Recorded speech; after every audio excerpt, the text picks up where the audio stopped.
L'aube pointe dans le parc national du Masai Mara, au Kenya.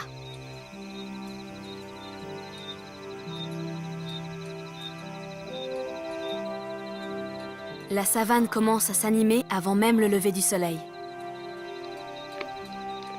Les hyènes tachetées se délectent des restes de leur chasse nocturne. Bientôt, elles se retireront dans leur terrier.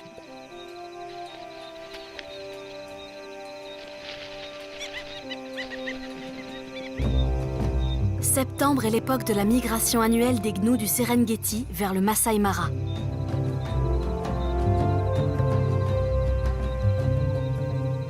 Ils vont devoir traverser la rivière Mara pour trouver de nouveaux pâturages.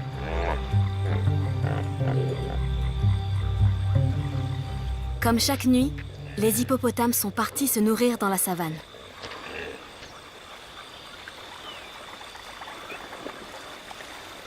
Mais dès le petit matin, ils regagnent la rivière où ils passeront toute la journée.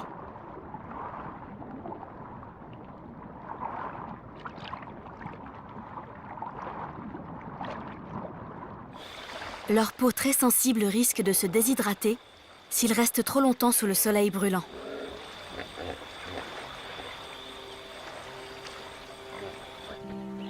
Le jour se lève. Les gnous se mettent en marche. Ils entament l'étape la plus dangereuse de leur migration.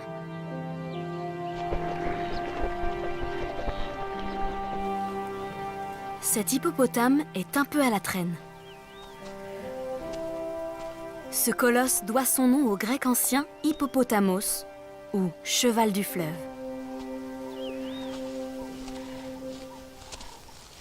Pourtant, son corps lourdeau n'évoque en rien l'élégance de cet animal.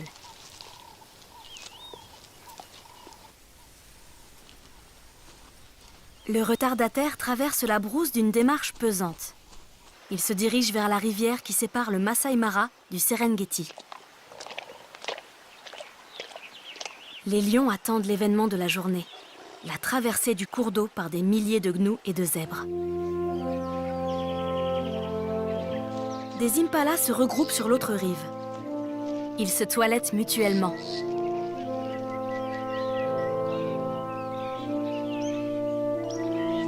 Pour étirer leurs muscles, ils effectuent quelques bonds. Ils peuvent faire des sauts de 8 mètres afin d'échapper aux prédateurs. Durant la migration, les mâles oublient leur rivalité territoriale. Sur l'autre rive de la Mara, l'ambiance est plutôt détendue. Les lions sont les seuls félins à vivre en troupe.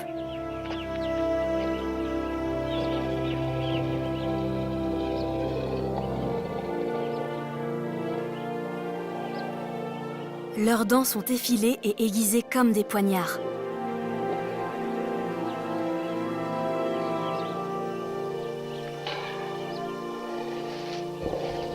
Le gros de la troupe se compose de femelles apparentées et de leurs petits. Les mères chassent toujours ensemble.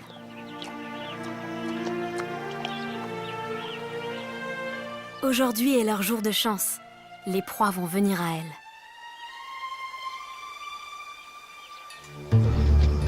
Un nombre croissant de gnous se rassemble de l'autre côté de la Mara.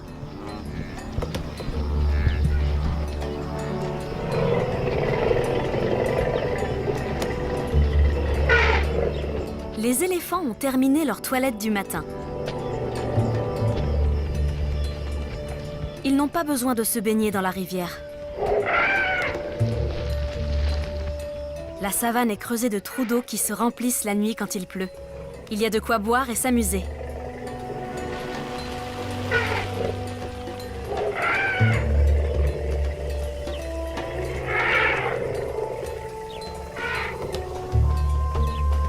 Les jeunes adorent jouer à chat dans l'herbe.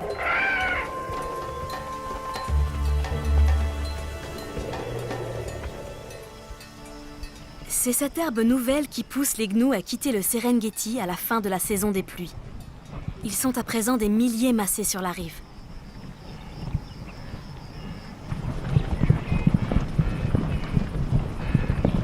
Les hippopotames sont installés en contrebas. La Mara est la seule rivière de la région qui coule toute l'année.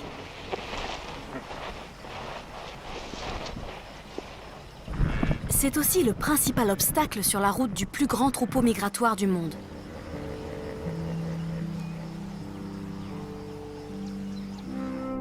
À quelques 1600 km au sud, en Zambie, voici la Luangwa. Ici, septembre est la saison sèche. Cette rivière majestueuse, source de vie pour les animaux, n'est plus que l'ombre d'elle-même. Un hippopotame mâle regagne le lit presque asséché. Pendant la saison humide, la Luangwa est gonflée par les pluies et bordée d'une végétation luxuriante.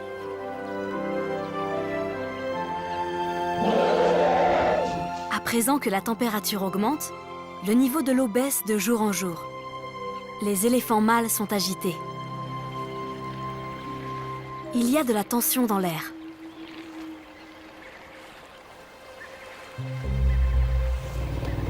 Prudent, l'hippopotame préfère s'esquiver.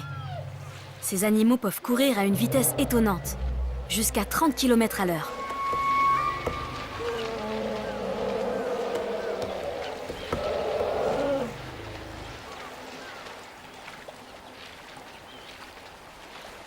Grâce à leur ventilateur naturel, les éléphants supportent mieux la chaleur que les hippopotames.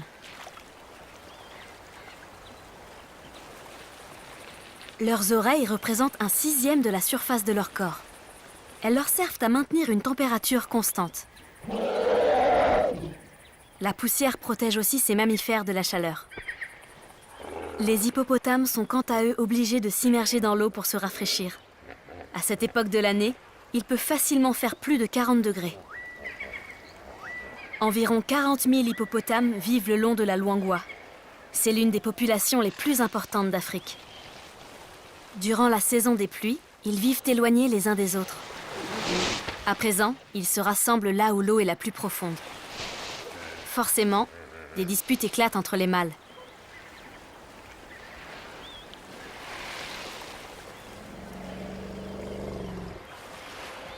Les éléphants sont conscients de la force des hippopotames. Lorsqu'ils croisent leur chemin, ils prennent soin de protéger les plus jeunes.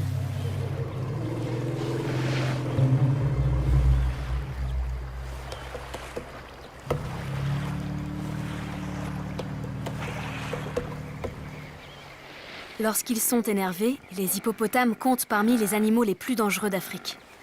Leurs canines et leurs incisives peuvent atteindre 50 cm de long. Sous l'eau, ces lourds mammifères évoluent presque en apesanteur. Un escadron de poissons les suit en permanence. Ce sont des labéos et ils forment l'équipe de nettoyage.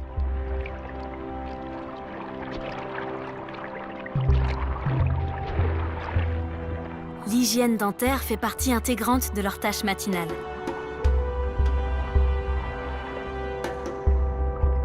Cette gueule grande ouverte leur donne le top départ. Ces poissons longs de près de 60 cm plongent dans la gorge de l'hippopotame. Ils lui récurent les lèvres, les dents, la langue et les gencives. Ils vont partout où il y a des restes de nourriture. Ensuite, ils débarrassent la peau des algues et des peaux mortes. Le gros mammifère semble beaucoup apprécier ce traitement.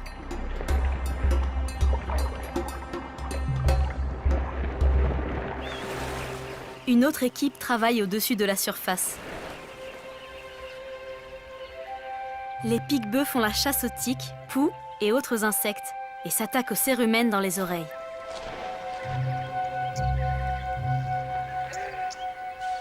Ces oiseaux sociables nettoient également les croûtes.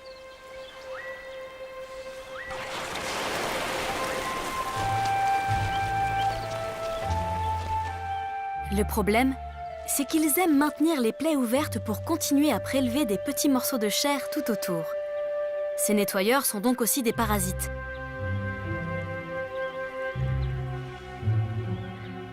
Les hippopotames les laissent faire tant qu'ils ne deviennent pas trop agaçants.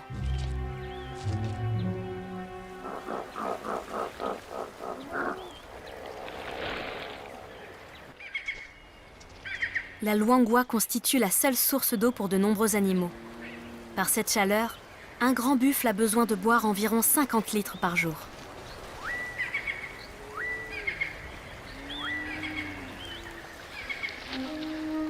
Les crocodiles profitent de la concentration d'animaux sur les rives. Tôt ou tard, leurs proies vont devoir se désaltérer. Même un petit encas est toujours le bienvenu.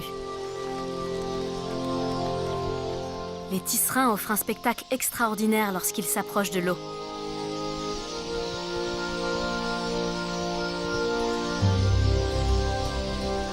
En attraper un dans cette masse confuse est presque impossible.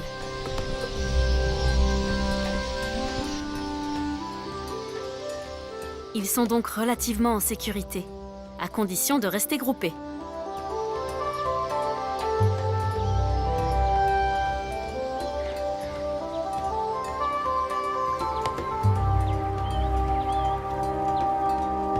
Un éléphant adulte n'a rien à craindre des crocodiles. En revanche, les girafes préfèrent éviter d'entrer dans la rivière. Elles essaient de s'abreuver dans les flaques d'eau, où elles sont à l'abri des reptiles. Leur long cou est idéal pour prélever les meilleures feuilles en haut des arbres. Mais pour atteindre l'eau, elles doivent écarter leurs longues pattes. Elles sont alors très vulnérables et montent la garde à tour de rôle.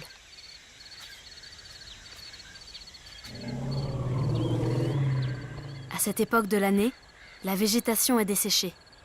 Mais le sol craquelé contient les sels minéraux dont les éléphants ont besoin pour éviter les carences.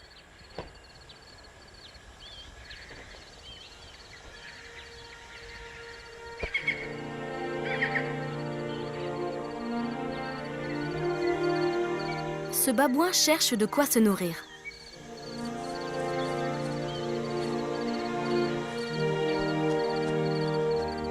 Les coqs de l'échoué doivent se contenter des herbes qui poussent à la surface du sol. Les singes, eux, peuvent déterrer les racines et les bulbes qui se trouvent en dessous. De nombreuses plantes emmagasinent des hydrates de carbone et de l'humidité sous terre. Les débusquer demandent cependant un peu de travail.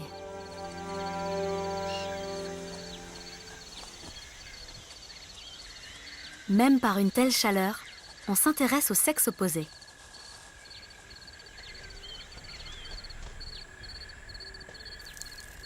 Si les antilopes s'accouplent maintenant, les petits naîtront pendant la saison des pluies.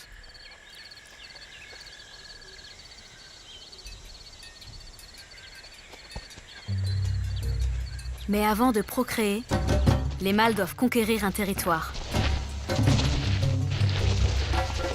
Beaucoup se battent pour s'approprier les zones les plus proches de l'eau.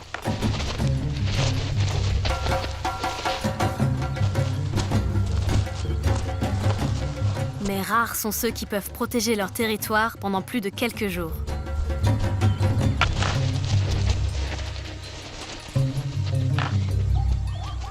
Ces jeunes zèbres mâles se battent aussi.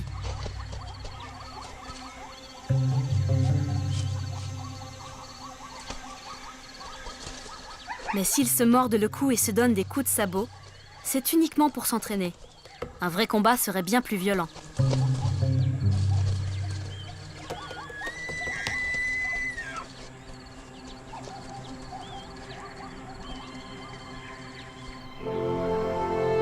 Retour à la rivière Mara, au Kenya. La matinée est bien avancée. Des milliers de gnous sont rassemblés sur la rive.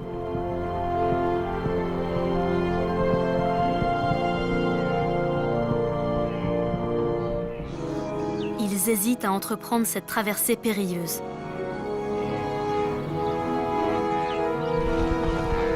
Ils s'élancent enfin.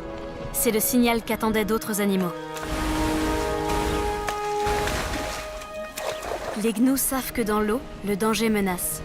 La berge est abrupte et le courant puissant. Ils ne peuvent s'engager qu'à certains endroits.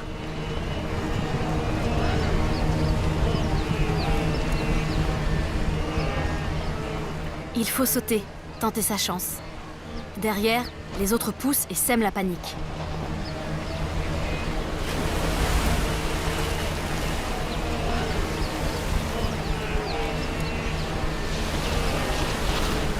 Tous veulent arriver de l'autre côté le plus vite possible.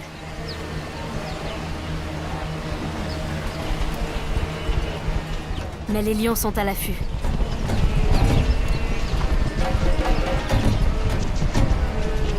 Cette femelle se montre trop hésitante. Un mâle la devance et passe à l'attaque. Il terrasse le gnou et lui plante les crocs dans la gorge.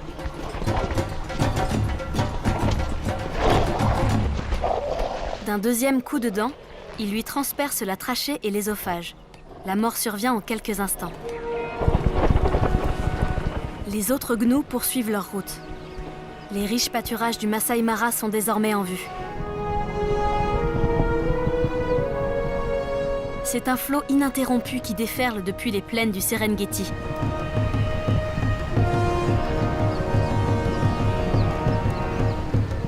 Ils seront près d'1,5 million à franchir la Mara dans les prochains jours.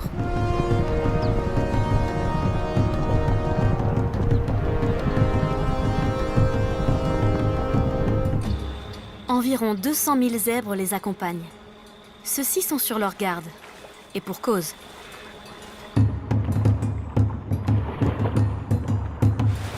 Pas loin, des hippopotames se reposent dans l'eau, apparemment indifférents.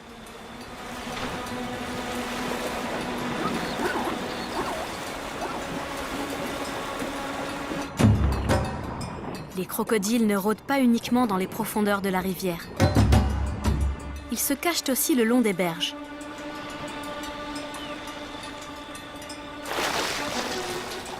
Dès que l'occasion se présente, ils entraînent un animal sous l'eau pour le noyer.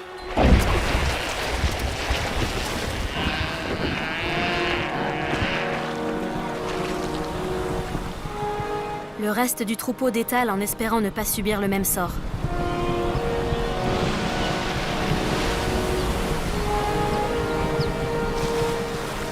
À plusieurs, on est toujours plus en sécurité.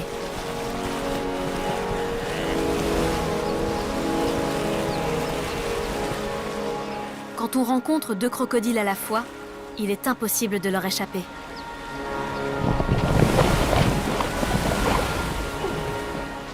À moins d'un miracle.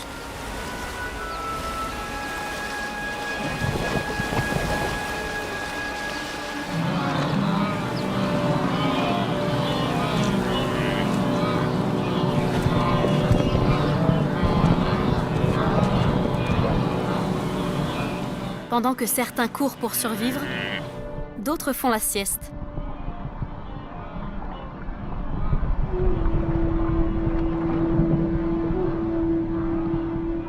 Les jeunes hippopotames doivent respirer toutes les 2 à 3 minutes. Les adultes, eux, peuvent rester immergés jusqu'à 6 minutes d'affilée. Ce petit est calme et serein malgré l'agitation qui règne tout près de lui. Tant que sa mère est là, les crocodiles n'oseront pas s'approcher.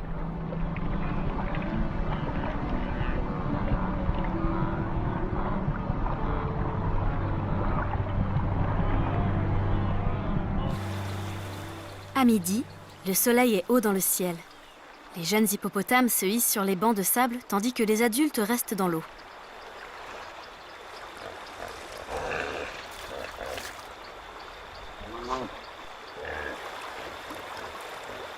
C'est peut-être parce que les jeunes se refroidissent plus vite et ont besoin de se réchauffer au soleil. On a longtemps pensé que ce mammifère était apparenté au cochon. Mais l'analyse génétique a montré que son plus proche parent vit dans l'eau. C'est la baleine. Ces 2 animaux présentent en effet des similitudes. Ils sont pratiquement dépourvus de poils et surtout, ils communiquent sous l'eau par infrasons. Mais bien sûr, les hippopotames ne nagent pas aussi élégamment que leurs cousines océaniques.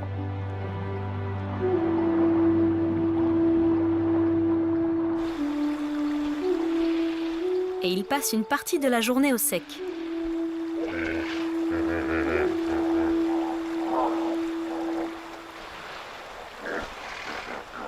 Souvent, les mères et les bébés du même âge se réunissent. Les jeunes sont ainsi mieux protégés et peuvent jouer ensemble.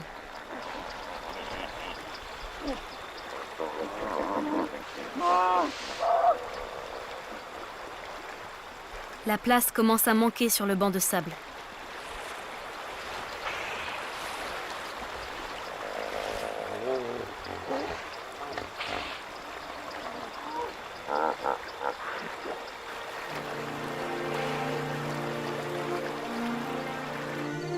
Les lions aussi font la sieste. Ces grands fauves sont connus pour leur indolence. Ils passent de 12 à 16 heures par jour à dormir ou à sommeiller, parfois même 20 heures.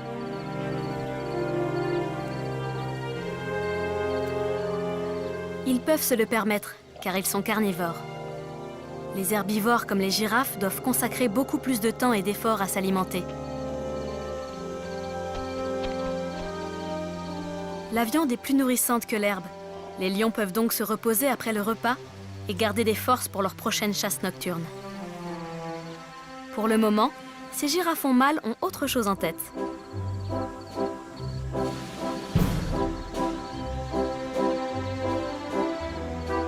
Ils s'exercent à utiliser leur cou et leur tête comme une arme.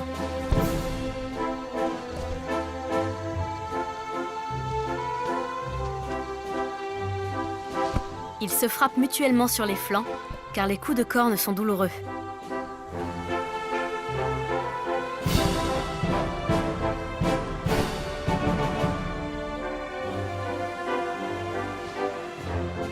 Les girafons balancent la tête, puis courbent le cou avant de fouetter l'adversaire.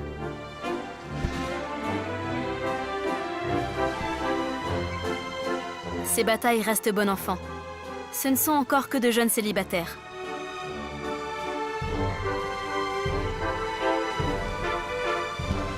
Les adultes mâles, eux, se battent farouchement de toute leur force, surtout pendant la saison des amours. Mais le plus souvent, leurs affrontements n'ont pas de conséquences graves. Une fois que les rivaux ont déterminé qui était le plus fort, le perdant se retire. Il arrive que les coups soient très violents et que l'un des combattants se retrouve par terre, assommé. Ces jeunes n'en sont pas encore là.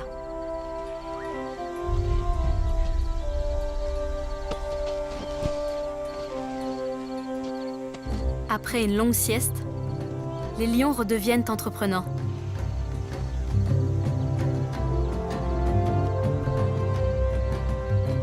D'abord, la femelle ronronne. Ensuite, elle rugit. Puis elle va jusqu'à mordre et donner des coups de patte. Les lionnes qui n'ont pas de petits sont en chaleur plusieurs fois par an. Ces périodes sont épuisantes pour les deux partenaires et la femelle roule sur le dos pour reprendre des forces.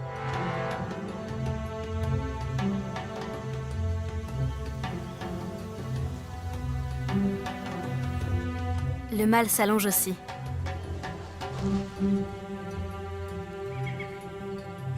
Ils s'accoupleront encore de nombreuses fois. Ils ont besoin de beaucoup d'énergie pour procréer.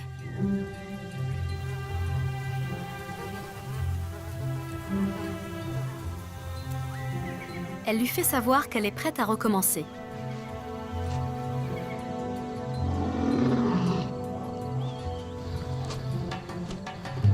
Il ne se fait pas prier.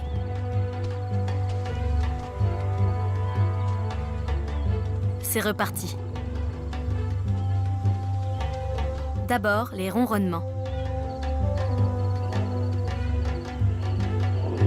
Puis, les rugissements. Et ainsi de suite toutes les 15 minutes, jusqu'à 50 fois par jour pendant 4 jours d'affilée.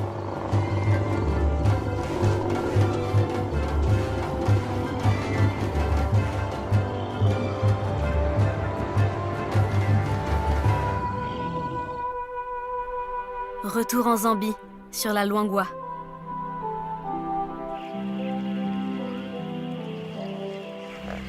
Il fait 40 degrés. Les hippopotames se prélassent toute la journée dans l'eau.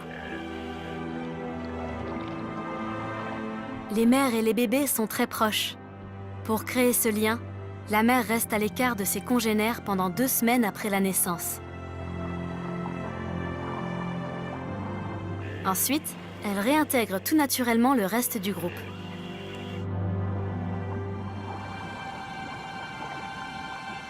Le bébé fait souvent la sieste sur le dos de sa mère.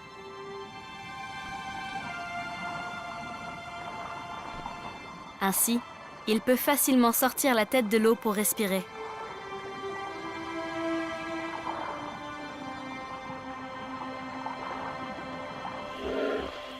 Les bébés hippopotames ont beaucoup à apprendre. Par exemple, que les poissons sont friands de leur crottin très nourrissant et qu'ils ne les lâchent pas d'une semelle en attendant la prochaine livraison.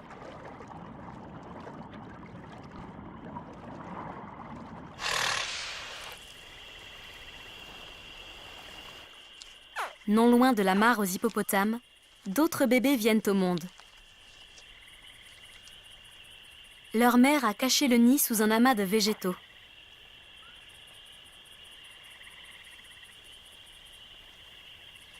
Au bout de 3 mois, quand ils ont fini de se développer à l'intérieur de l'œuf, les bébés crocodiles poussent de petits cris.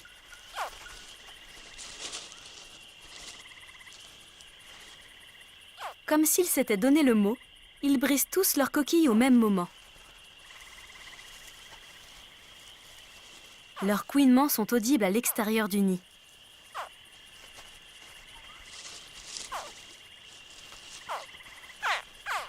Une grande gueule garnie de dents les attend déjà.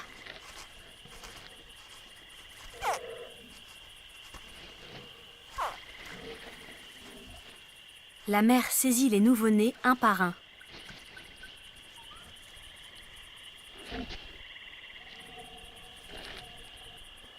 Puis, elle les relâche doucement dans l'eau, où elle veillera tendrement sur eux.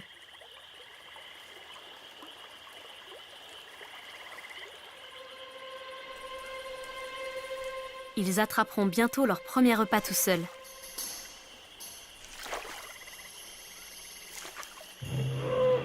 Cet hippopotame est nerveux. Normalement, le territoire des mâles s'étend sur une centaine de mètres. Ils ont besoin de place pour leur harem de 10 à 15 femelles et leurs petits.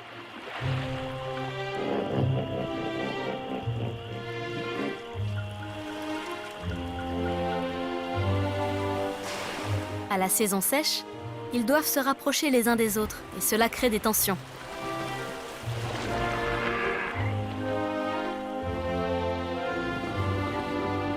La situation peut vite dégénérer.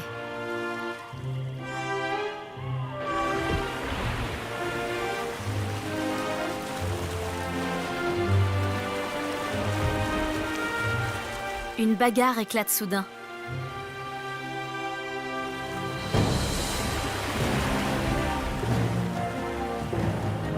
Le groupe tout entier est perturbé. Les deux rivaux ouvrent grand leur gueule. Si cette manœuvre ne suffit pas, ils se battront.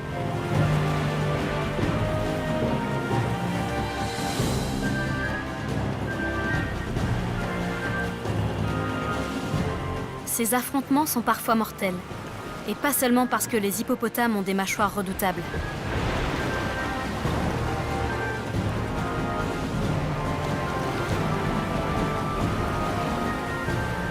Les mâles adultes pèsent jusqu'à 3 tonnes. Quand ils se poursuivent, gare aux jeunes qui ont le malheur de se trouver sur leur passage.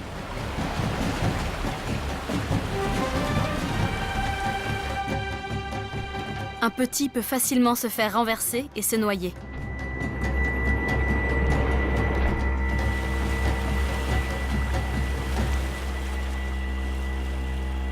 Il risque aussi d'être piétiné à mort.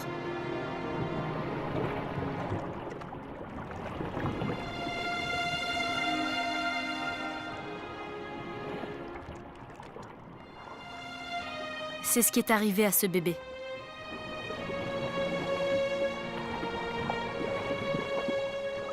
Il se trouvait au mauvais endroit, au mauvais moment.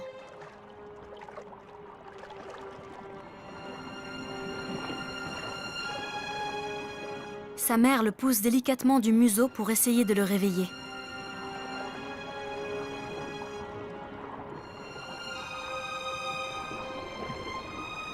Mais ses tentatives restent vaines.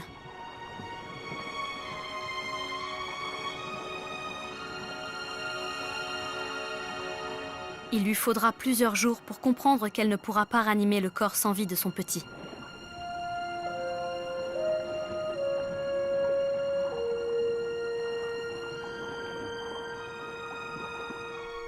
Il y a aussi eu un mort dans la Mara, au Kenya. En général, les crocodiles et les hippopotames cohabitent paisiblement. Avec ses énormes mâchoires, un hippopotame peut couper en deux un crocodile de 3 mètres. Les reptiles ont pourtant réussi à tuer un bébé. Cette mère est restée elle aussi aux côtés de son petit. Le cadavre est presque intact, mais il a gonflé et flotte à la surface de l'eau.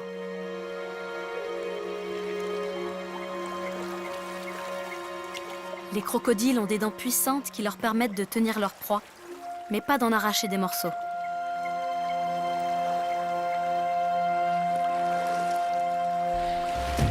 Ils attendent généralement que la chair ait commencé à se décomposer pour détacher des bouts de chair, et ils avalent tout rond.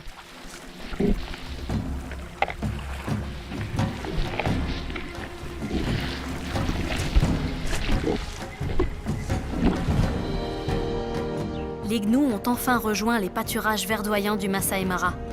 Ils resteront 2 ou 3 mois sur ce vaste territoire, puis retraverseront la rivière pour regagner le Serengeti.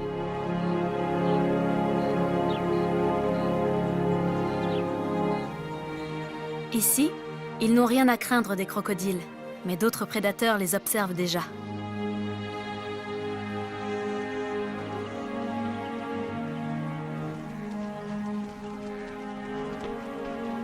Ce guépard attend le bon moment.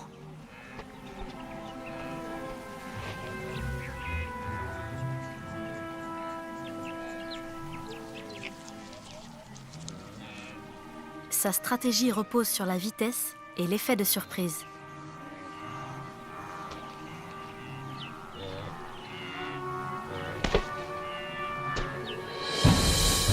Il atteint les 100 km/h en quelques secondes.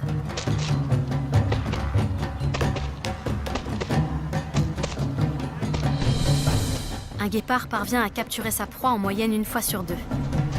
Aucun autre chasseur solitaire n'affiche un meilleur taux de réussite. Mais cette fois, le fauve a choisi la mauvaise proie. Le gnou adulte parvient à renverser les rôles. Après un tel sprint, le guépard a besoin de faire une pause pour éviter la surchauffe.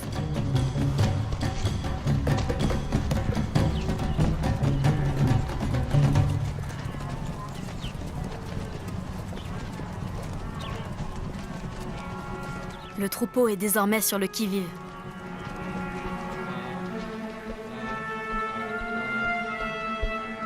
Le calme doit retomber pour que le fauve puisse lancer une nouvelle attaque.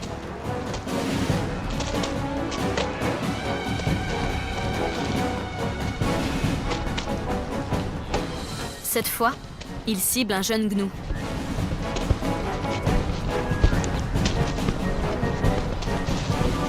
Il le fait trébucher pour qu'il perde l'équilibre et tombe sur le sol.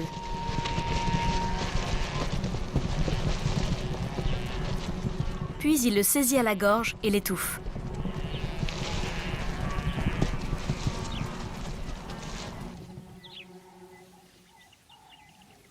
La chasse est particulièrement fructueuse quand les grands troupeaux sont là. Si les ongulés migrent au rythme des saisons, les fauves ne quittent jamais leur territoire. Pour eux, la nourriture n'est pas toujours abondante. Les lions peuvent engloutir jusqu'à 30 kg de viande en un seul repas. Quand les proies abondent et qu'ils sont rassasiés, ils laissent les autres profiter de leur reste.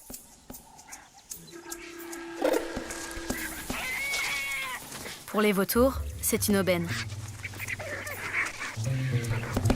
Dès qu'ils repèrent un cadavre, ils se précipitent et se battent entre eux. Ils ne font qu'une bouchée de la dépouille. Il leur faut moins d'une demi-heure pour en engloutir la plus grande partie.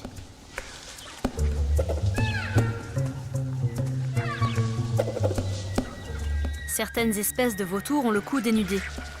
Ils peuvent ainsi plonger leur tête dans la carcasse et dévorer les entrailles.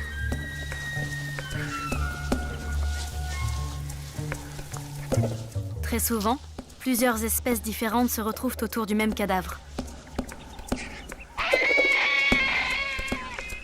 Le grand vautour orikou avec sa tête rouge et son bec massif, est le seul à pouvoir ouvrir une carcasse.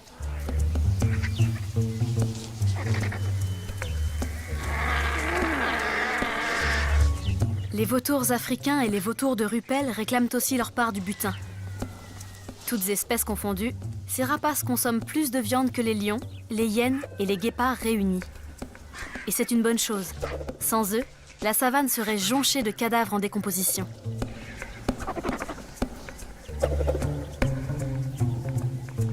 Un marabout d'Afrique s'invite au festin. Son cou déplumé montre que c'est un charognard.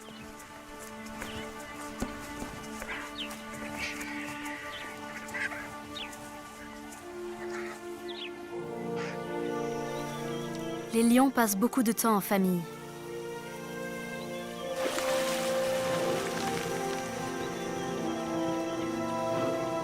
Les jeunes jouent ensemble.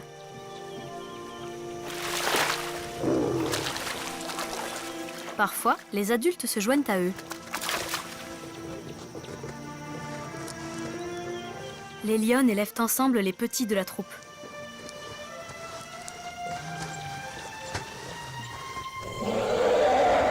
C'est la même chose chez les éléphants. Toutes les femelles prennent soin des bébés. Après tout, il y a beaucoup à apprendre, à commencer par le maniement de la trompe. Car cet appendice n'est pas seulement un nez, c'est aussi une paille géante. Ce n'est pas facile de respirer et d'avaler de manière coordonnée, et certains préfèrent s'agenouiller pour boire.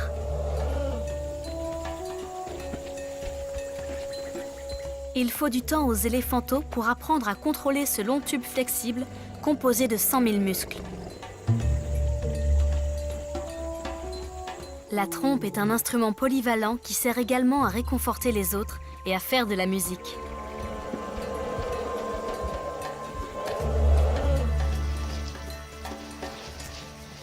Les lionceaux aussi doivent faire leur apprentissage.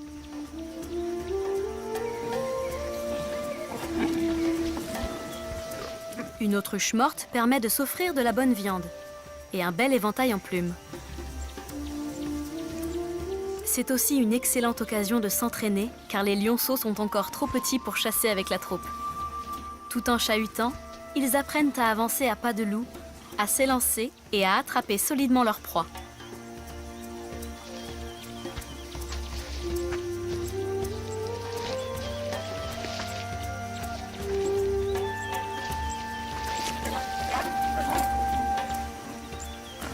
Les lionceaux seront allaités jusqu'à l'âge de 6 mois. Ensuite, ils se joindront aux adultes pour leur première partie de chasse. Il leur faudra encore 1 an et demi à 2 ans pour acquérir toutes les techniques nécessaires et devenir des chasseurs efficaces.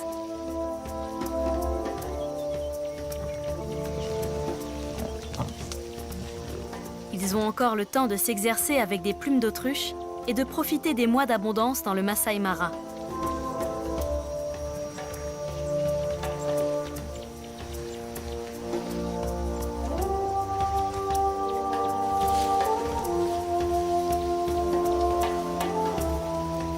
Un jour, la végétation commencera à se dessécher.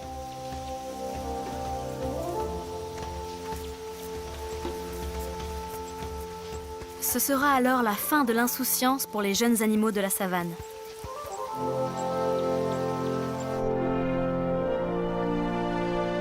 Sur les berges de la Luangwa, en Zambie, les bébés éléphants affrontent une situation plus difficile. La chaleur est étouffante et l'eau manque. Ce bain de boue est donc le bienvenu. Encore faut-il ne pas rester bloqué.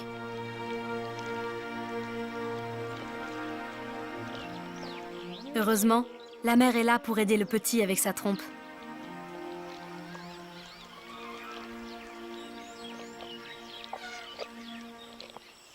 Les hippopotames barbotent aussi dans la boue.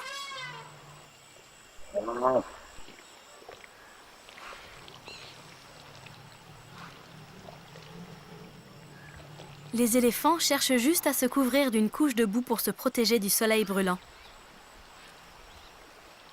Les hippopotames, eux, aiment se prélasser des heures dans les anciens trous d'eau.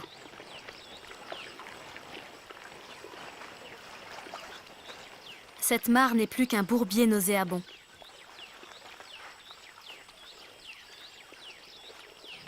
Il faut dire que chaque hippopotame y expulse plusieurs kilos d'excréments par jour. À force d'aller et venir, les mammifères ont créé un passage sur la berge escarpée. Protégés du soleil par une épaisse couche de boue, ils peuvent sortir de l'eau pour se nourrir.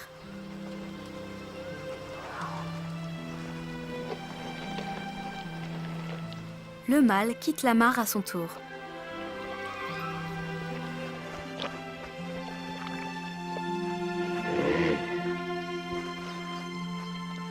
Il hisse ses 3 tonnes sur la berge en poussant sur ses courtes pattes trapues. Dans la Luangwa presque à sec, il subsiste quelques étendues d'eau. Elles ont été coupées du reste de la rivière et sont devenues des étangs peu profonds.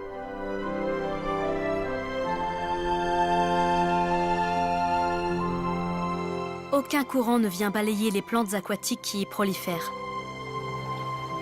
Ces étangs, enrichis par les déjections d'hippopotames, sont de véritables concentrés de nutriments. Les adultes produisent chacun environ 20 kg de crottin par jour. Ils fertilisent ainsi les rivières africaines. Mais pas seulement. Grâce à eux, les poissons et les insectes prospèrent et font le bonheur des ibis.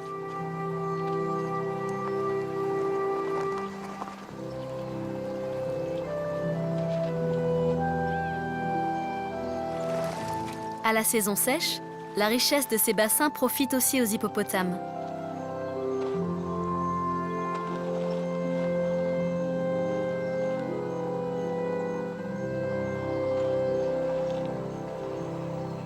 Normalement, ces animaux attendent la nuit pour aller brouter dans la savane.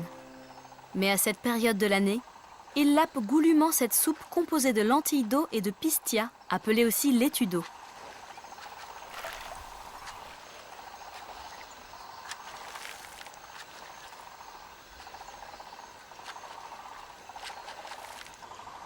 Avec leurs longues trompes, les éléphants mangent de manière plus élégante.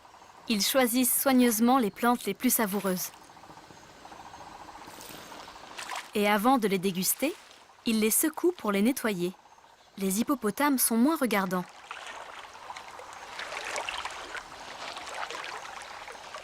Ils avalent 40 kg de végétaux par jour. Ce n'est pas énorme pour des animaux qui pèsent entre 2 et 3 tonnes. Leur estomac comporte plusieurs poches remplies de bactéries qui facilitent la digestion. Quant à leur tube digestif, il fait près de 60 mètres de long et assure lui aussi une bonne assimilation des aliments. Une telle efficacité permet à ces animaux de passer des heures à somnoler dans l'eau.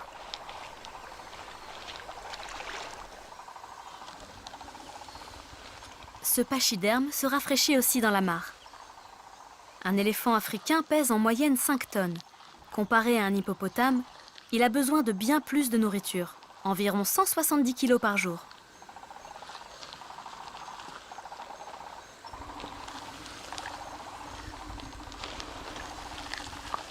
Il possède un estomac simple et ses intestins ne mesurent qu'une trentaine de mètres de long.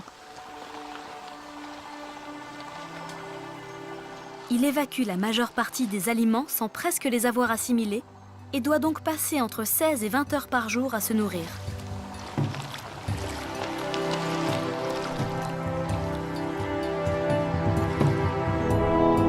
Sur la Mara, c'est la fin de l'après-midi. 2 jeunes hippopotames se chamaillent. Le mâle dominant les rappelle à l'ordre. Mais les adolescents, naturellement, continuent à se bagarrer.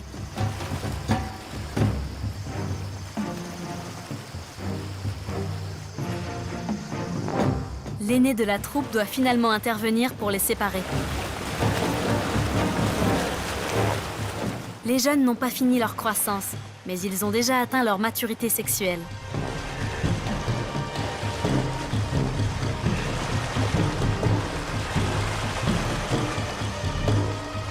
Il est temps pour chacun d'éloigner les rivaux potentiels.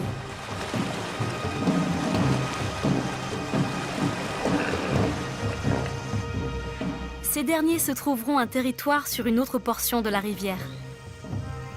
Après l'expulsion du concurrent, le vainqueur se livre à un numéro d'équilibriste.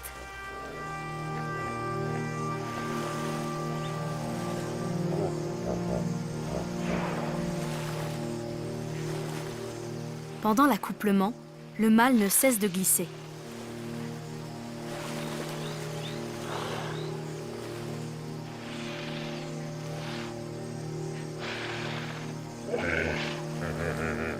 Souvent, il enfonce complètement la femelle sous l'eau pour parvenir à ses fins. Le bébé naîtra dans 8 mois.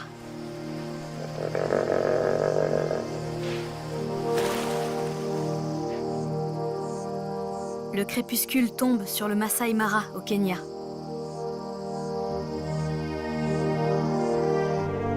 En Zambie aussi, la nuit approche rapidement. La température baisse enfin. Pour les hippopotames, le moment est venu de vivre sur la terre ferme. Durant la journée, ils vivent en groupe. La nuit, ils partent chacun de leur côté. Ils parcourent jusqu'à 50 km pour se nourrir.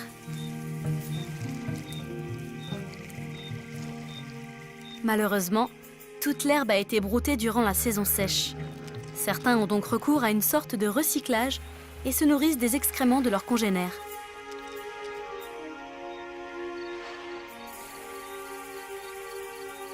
À situation désespérée, mesure désespérée.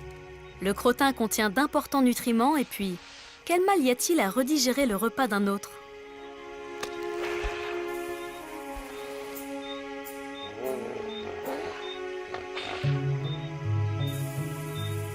Les étangs sont également animés la nuit.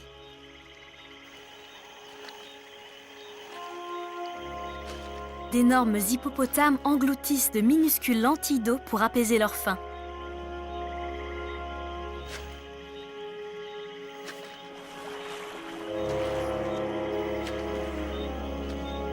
Ce bébé sait qu'il n'a rien à craindre du gros crocodile. Les reptiles ne sont pas aussi mobiles dans la fraîcheur de la nuit que quand le soleil brille.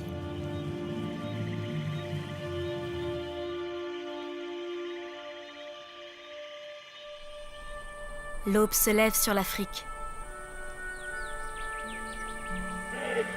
Aux premières lueurs du jour, les mastodontes regagnent les étangs qui subsistent le long de la Luangwa.